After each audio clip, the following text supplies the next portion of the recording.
I hope everybody had a good holiday. If this is your first time on my channel, I am Eric. I run watersandmemory.com, where I write on various spiritual topics as well as offer services like energy healing and coaching and other things that help you reach your center and embody your purpose and power.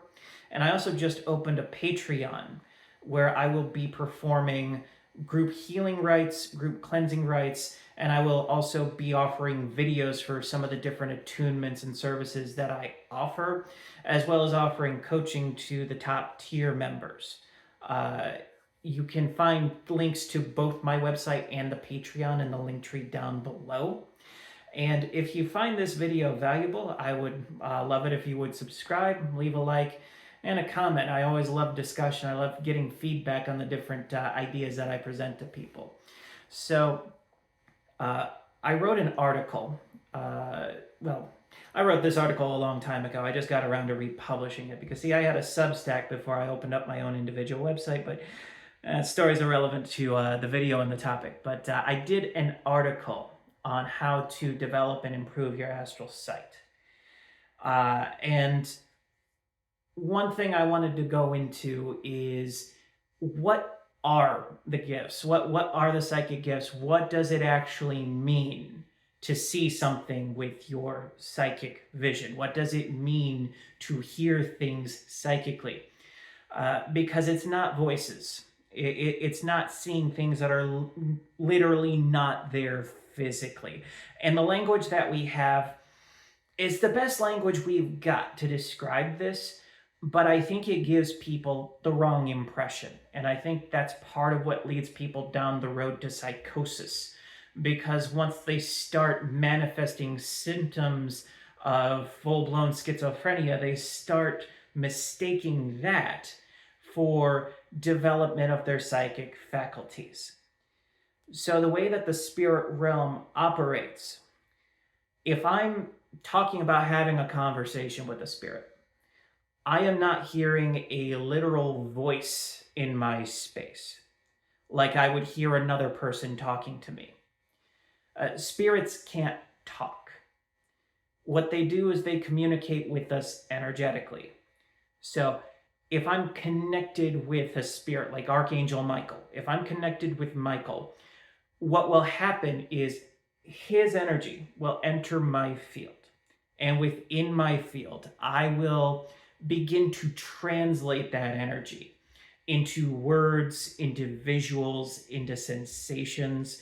So if I'm hearing him, what will happen is I will hear it as my own voice in my head, but the words will not be originating from me. The words will be originating from a source outside of me. And it's my own language, it's my own perception that will give them shape. This is also exactly why people have, skeptics have talked about with spirits, like, this spirit is an ancient spirit from a completely different culture with a completely different language. How is an English speaker communicating with them? And that's how. Because the spirits don't communicate directly to us in language. They communicate to us in energies that we can translate into language. And just like with any translation, it's going to be clumsy. Not every concept is going to cleanly translate to what they're communicating to the words that I end up using or that any other channeler ends up using. But this is what it means for them to talk to us. And it doesn't mean that they can't manifest audible words. It doesn't mean that they can't manifest different visual phenomena, like, lights out of the corner of your eye. But for them to intentionally manifest, say, a voice shouting at you that would be audible to other people, that requires a great degree of energy from them. And even to manifest a strong voice within your mind, it's going to require a great deal of energy from them. If you are not remote viewing or astral traveling to a place that's, kind of in the middle, similar to how you might meet a friend that's far away at a midpoint. Yeah. If you go somewhere on the astral, you can have more in-depth conversations with them that are more like conversations that you'd have with a person. But that is a completely separate topic and definitely not for beginners. And it's mainly beginners that I want to address with this. Because again, I know that people get exactly the wrong impression. And I think that people think that this is supposed to be a lot more dramatic than it is. It's it's very much linked to your own imagination and ability to perceive. And that was the primary point I was making in that article, which will be linked directly down below. That imagination is probably the most important thing when it comes to developing your astral sight or when it comes to any of your other astral senses, because there's so many. Yeah, I know I just used the word astral interchangeably with psychic. I mean psychic. It's a bit of that Christmas hangover. Although I've heard other people use them interchangeably. Again, I don't want somebody who's new to this topic to get confused. But with psychic senses, you have psychic equivalents to all of your mundane senses, even scent, even taste. That's something that doesn't necessarily get talked about a lot. I think psychic sight and psychic hearing are probably the sexiest ones, the ones that people talk about the most, with clear sentience, getting a fair amount of coverage. That's where you know things that you don't really have a logical way of knowing. You just pick up on it and you understand it and you feel it. But with using your imagination, when it comes to visualization, when it comes to people who talk about visualization, it's about a whole lot more than getting an image in your head. And don't worry if you can't get an image in your head, because there are some people who either cannot visualize at all, or they struggle to hold anything that's coherent. You're probably going to have something else that comes a lot easier to you, like imagining the voice of a loved one talking to you. Now, that can happen. Within your own imagination, you can envision someone else talking to you and hear them clear as day. And when it comes to spirit communication, if this is a strength for you, you may hear within your own imagination a voice that in your mind fits this spirit, that fits this deity. And you're going to associate that with them as your energetic field translates what they're saying to you. If you can't hold an image, don't worry about it. Focus on your strengths. When you're just starting out, focus on your strengths and make them stronger, especially because your strengths, whatever they are, they're not going to be remotely as strong as they can be if you put some focus into it. And when it comes to developing your imagination and your ability to tap into and consciously utilize these gifts, understand that you don't necessarily have to sit down and do specific exercises or meditations in order to go deeper with them. So if your eyes roll into the back of your head when you read some of the suggestions that I wrote in that article, or that others have made to you, where they want you to sit down, close your eyes, and envision the environment around you as vividly as you can, or whatever the equivalent is for the sense that you're focusing on. If that doesn't suit you, you can find ways that actively engage your mind that will expand your imagination and, by extension, strengthen and deepen your psychic senses. Anything that's creative is a prime example of this. So if you like drawing, if you like painting, that will help immensely. If you have musical ability, that will help. The ways that we consume media can have a major impact on this. So I suggest reading novels for developing sight specifically, because novels will force you to construct the scenes in your head as you're reading. And typically, you're going to get the best results if you're not sitting there poring over the descriptions and trying to construct every minute detail in the environment. in your mind as you're going.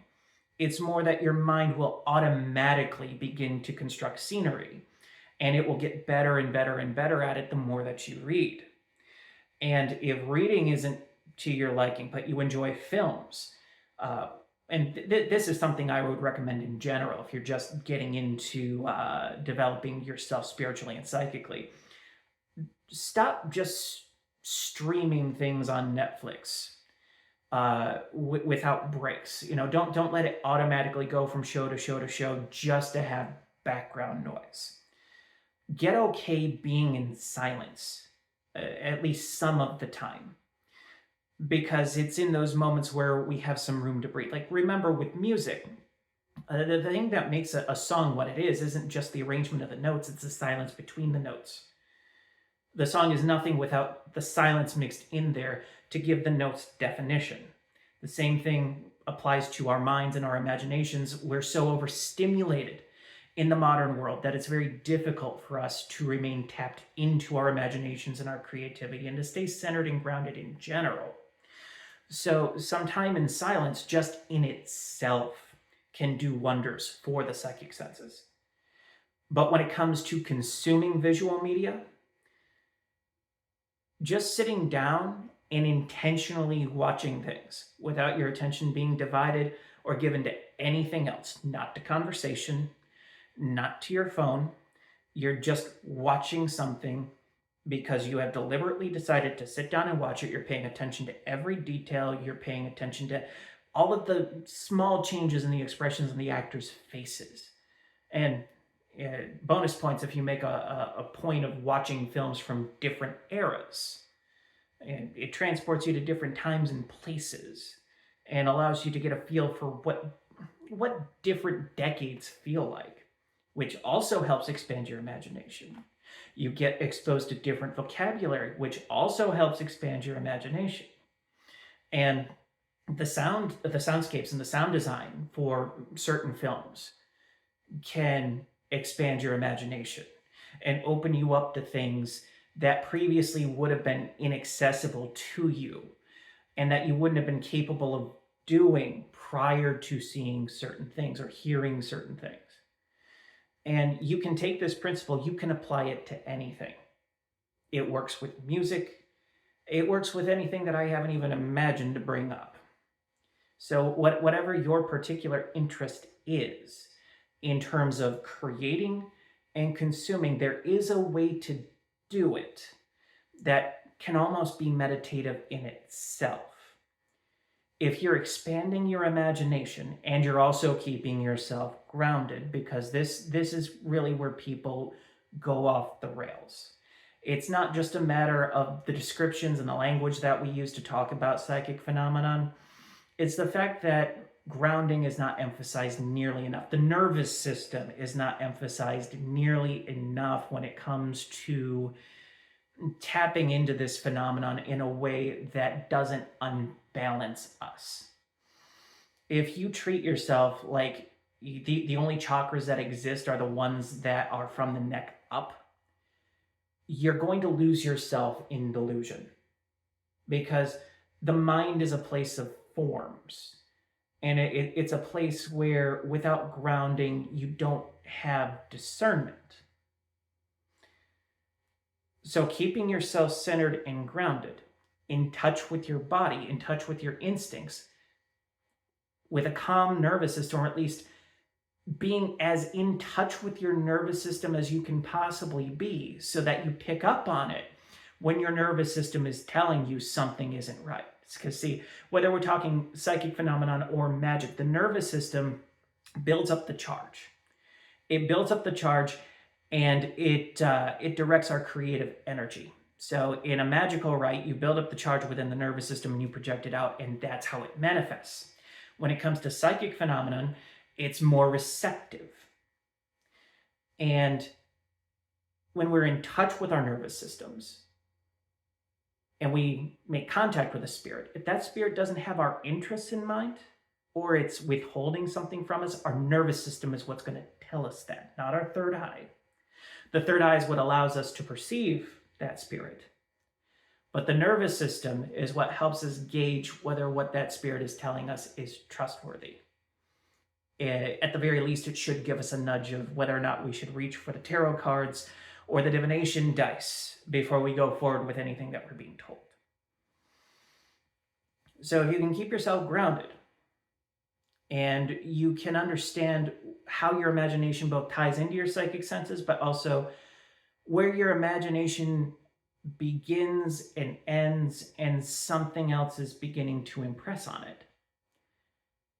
That's how you tap into your psychic gifts in a way that is safe and edifying for you, and you're able to strengthen them without losing your mind. Now, I feel like this video is a bit more rambly than my usual style. You'll have to forgive me. Holidays, December, so on and so forth. It's been an interesting month, and I think it's been an interesting month for a lot of people. I know that as of the time of filming this, it feels like we're at the beginning of a major threshold crossing going into next year. Now, I'm going to have at least one more video out before the end of the year, so I'm not going to say Happy New Year just yet. But thank you to everybody who's been here since the beginning, and welcome to anybody who's new.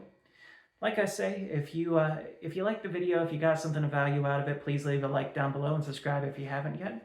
Share it around if you think it would be useful to somebody. And for the time being, I hope that you have a great whatever time of day it is for you. I'm looking forward to talking to you guys next time.